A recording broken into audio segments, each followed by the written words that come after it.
Good morning বন্ধুরা, তোমরা কেমন আছো? আমরা ভালোই আছি। যে যেখানে থেকো ভালো থেকো, সুস্থ থেকো, আর আমাদের পাশে থেকো। আজকে তো বড় ঠাকুরের পুজো, সকাল থেকে উঠেই তো কাজকর্ম শুরু হয়ে গেছে।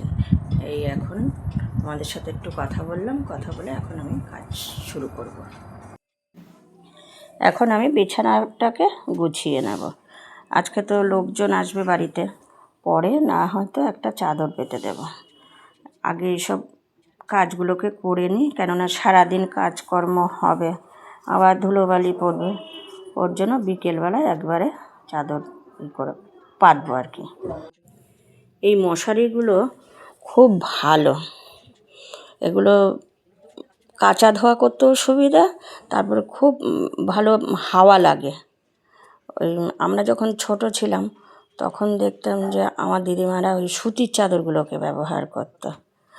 আর ওই সুতির চাদর, আর আগে তো এত গরম ছিল না, ওই সুতির চাদরও মানে আমাদের মানিয়ে যেত। এখনকার এরকম গরম থাকলে পরে তো অবস্থা খারাপ হয়ে যেত। এখন ঠাকুরের বাসনগুলোকে সব আস্তে আস্তে ধুয়ে নেব। প্রথমে সিলভারের বাসন, স্টিলের বাসন এগুলোকে ধোবো। তারপরে রয়েছে কাঁসার বাসন আবার ধুতে লাগবে। একটা কাজ বাড়িতে হওয়া মানে কত যে কাজ থাকে, একা হাতে সব কিছু করা। এক মেয়ে তো বাইরে থাকে, আরেক মেয়ে সামনে আছে, সে তো আবার অসুস্থ, ওর জন্য কেউই আসতে পারে না। আমি কোনো পুজো করলে পরে সব কিছু আমার একা হাতেই করতে হয়। কি করা যাবে, তাও তো পুজোর সময় প্রসাদ মাখা, গুছিয়ে দেওয়া, পাড়ায় যে যতটা পারে আমাকে হেল্প করে। ওরা জানে যে আমি একা মানুষ। ওরা বাসন টাসন ধুয়ে, তারপরে তোমার সব বাসন ধুয়ে এগুলোকে সব গুছিয়ে রেখে বাইরে জল টল আবার যেতে হবে বাজারে দিয়ে যায়। এবার বাজারে যাওয়া মানে আমাদের এখানে তো সব এক জায়গায় সব কিছু পাওয়া যায় না। হয়তো দেখা গেলো এক জায়গায় ফুল, আবার কিছুটা দূরে ফল, সবজি, মানে একটা কারোর সাথে কারো এক একটা বাজারে বোঝানো থাকে। একটা বাজারে জায়গায় সব কিছু, মানে বাজারে ঢুকলে পরেই সব কিছু পাওয়া যায়। কিন্তু আমাদের এখানে সেই রাস্তার এই মাথার থেকে ওই মাথা পর্যন্ত ঘুরতে লাগে, জায়গায় জায়গায়। বাজার করব, বাজার করে আবার এসে রান্না বান্না করতে হবে। সব কিছুই একা হাতে তো করতে হয়। এবার ওই ফুল, বেলপাতা এই সমস্ত সব গুছাতে হবে। এখন ওই কাঁসার বাসনগুলোকে সব আস্তে আস্তে মেজে নেব। এগুলো তো আরেক ঝামেলা, এগুলো তো সে তেঁতুল দিতে লাগে, নাহলে যাই হোক পিতম্বরী কিছু দিয়ে না মাজলে পরে এগুলো পরিষ্কার হয় না। এই এখন একবার মাজতে হবে, আবার পুজো হয়ে গেলে ভালো করে পরিষ্কার করে রাখতে লাগবে। এগুলো সে পরিষ্কার করতে হবে, পরিষ্কার করে আবার শুকনো কাপড় দিয়ে মুছে রাখতে লাগে। না হলে এরপরে ধরো 6 মাস পরে পুজোটা করতে গেলাম, তখন দেখা যাবে এগুলো না দাগ হয়ে যায়। ওর জন্য ভালো করে রোদ্দুরে শুকিয়ে, কাঁসা পিতলের জিনিস মানেই তাই। আমার দিদিমাদেরও দেখতাম যে ওনারা ওই কাঁসা পিতলের বাসনগুলোকে মাজতো, মেজে ওগুলো মুছে রোদ্দুরে দিত, মানে একদম পুরো শুকিয়ে তারপরে রাখতো। তাহলে কি হয়, কোনো দাগ থাকে না। এবার আমি তো আগে জানতাম না, এইভাবেই কোনো রকম শুকিয়ে রেখে দিতাম, দেখতাম যে বাসনে কীরকম দাগ হয়ে যাচ্ছে। পরে একজন বয়স্ককে, এখন তো দিদিমার নেই, এখন একজন বয়স্ককে জিজ্ঞেস করলাম যেরকম বাসনে দাগ হয় কেন গো, তখন উনি বলল যে এগুলোকে রোদ্দুরে দিতে হয়, মুছে রোদ্দুরে দিতে হয়, তাহলে কি বাসনগুলো পুরো শুকিয়ে যায়, তাহলে আর কোনো দাগ হয় না। দেখলাম যে ঠিক তাই, এখন থেকে ওই আমিও ওই করি। আজকে তো পুজো হবে, তারপরে আবার মাজবো। এই এখন একবার মাজা, আবার পরে আরেকবার মাজতে হবে। মেজে মুছে শুকিয়ে তারপরে রাখতে লাগবে। তোমাদের সাথে কথা বলতে বলতে দেখো আমার কাজটাও হয়ে আসছে আস্তে আস্তে। এই এই তামার বাসনটা না এত বাজে পড়েছে আমার, মানে কীরকম যেন কোনো কিছু দিলেও দাগ উঠতে চায় না, জানো না, কেমন কালো কালো হয়ে থাকে।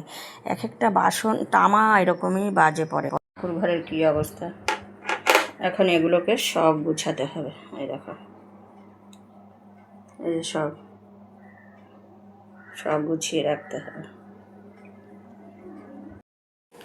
এখন মশলা করে নেব।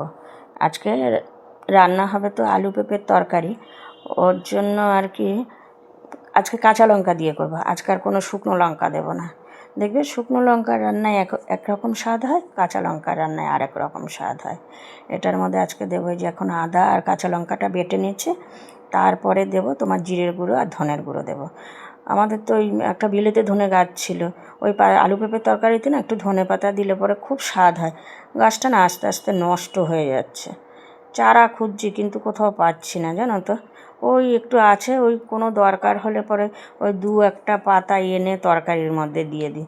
কী করবো, ধনে পাতা দিলে তো খেতে ভালোই লাগে। গ্যাসটা জ্বালিয়ে দিলাম,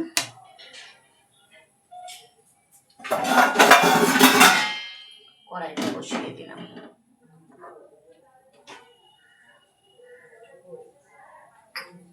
আজকে রান্না করব আলু পেঁপের তরকারি। এই দেখো মশলাটা করে নিয়েছি, গুঁড়ো মশলাটাকে শিলে একটু ডলে নিলে না একদম পুরো জলের মতো মিশে যায়। ওই জন্য আমি আবার এটার মধ্যে দেওয়া আছে জিরের গুঁড়ো, ধনের গুঁড়ো, আদা আর কাঁচা লঙ্কা। এটা একদম আজকে সাদামাটা রান্না করব। এত গরম, যার জন্য একদম হালকা পাতলা খাওয়াই হবে। আজকে তো পুজো, আমি উপোস করেছি, শুধু কর্তামশাই খাবে। কর্তামশাইয়ের জন্য আলু পেঁপের তরকারি আর কালকে চাটনি করে রেখেছিলাম, কর্তামশাই এই দিয়ে খেয়ে নেবে আজকে।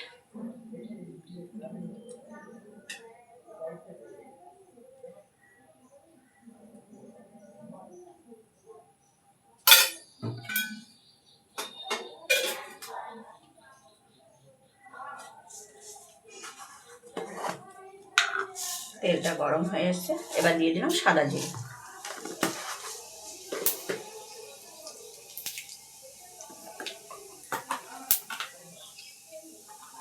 দিয়ে দেবো দুটো তেজপাতা,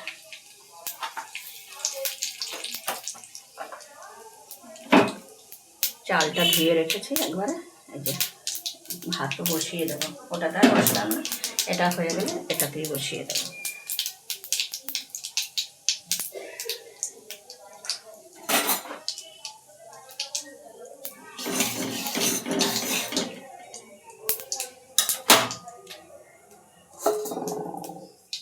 আলু পেঁপেটা সেদ্ধ করে জল ফেলে নিয়েছি, কেননা জানোই তো তোমরা সুগারের জন্য।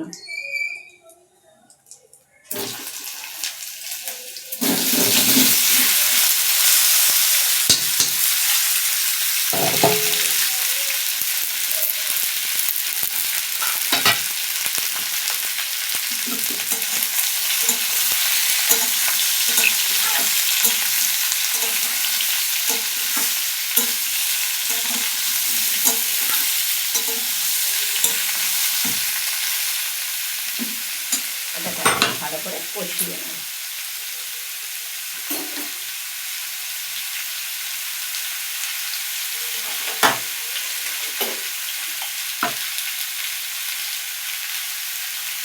দিয়ে দিলাম নুন স্বাদ মতো,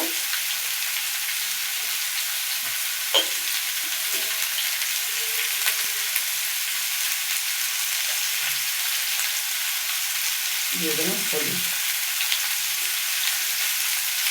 এই রান্নাটা একদম পুরো সাদা সাদা হবে, আজকে কোনো শুকনো লঙ্কার কিছু দেবো না।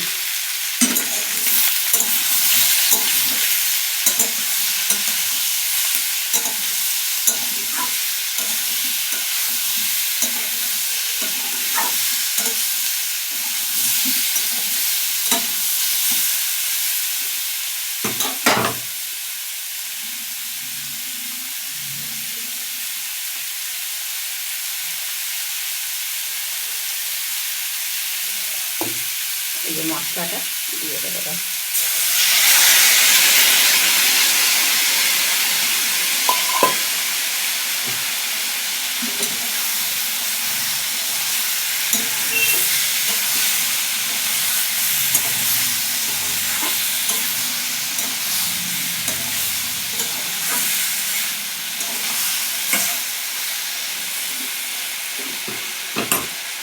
তরকারিটা একটু শুকনো শুকনো করবো, আর তরকারি দিয়ে খাওয়া তো।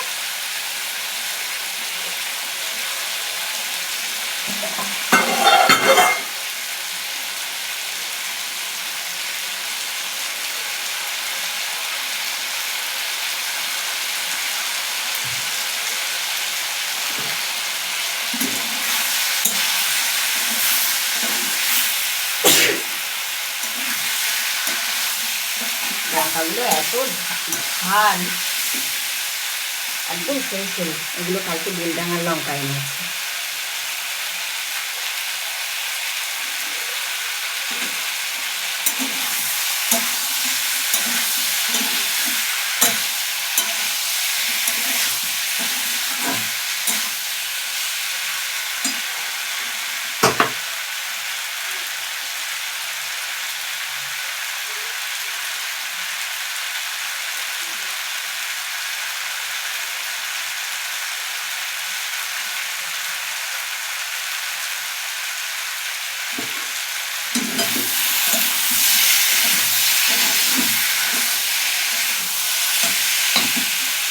জলটা দিয়ে দেবেন।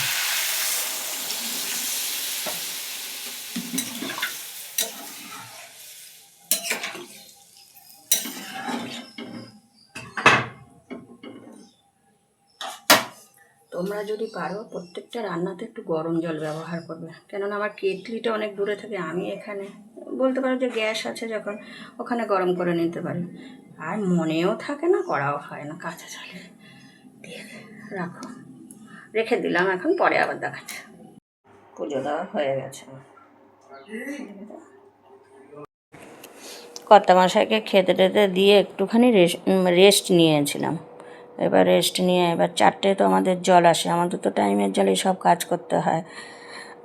ওর জন্য আর কি এগুলোকে সব জল আসলে যাতে ধুয়ে ফেলতে পারি, উঠে জামা কাপড়টা ছাড়লাম, ছেড়ে তারপরে, কেননা এঁটো কাটা ধরে তো আর ওই দিয়ে পুজোর কাজ করা যায় না, ওর জন্য জামা কাপড়টাকে ছেড়ে নিলাম।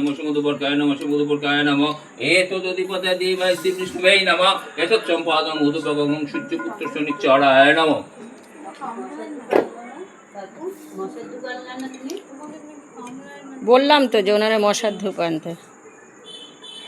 একটা দাও এখানে, রক্তটা মনে তোমার মতো হয়ে গেছে। পাই না পাই, ওই আনন্দ থেকে ঘুম আসবে। আমার নাম শাকচুন্নি, আমি অন্নপূর্ণাও না, লক্ষ্মীও না। সব ভিডিও হচ্ছে।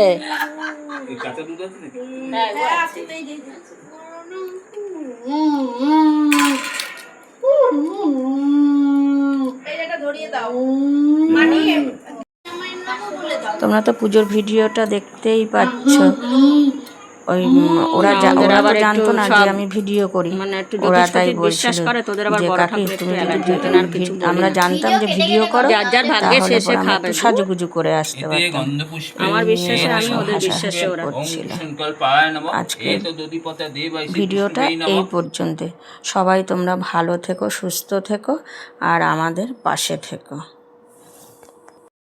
আবার দেখা হচ্ছে আগামীকাল, নতুন একটা দিন, নতুন একটা সকালে। সবাই ভালো থেকো, সুস্থ থেকো, আর আমাদের পাশে থেকো।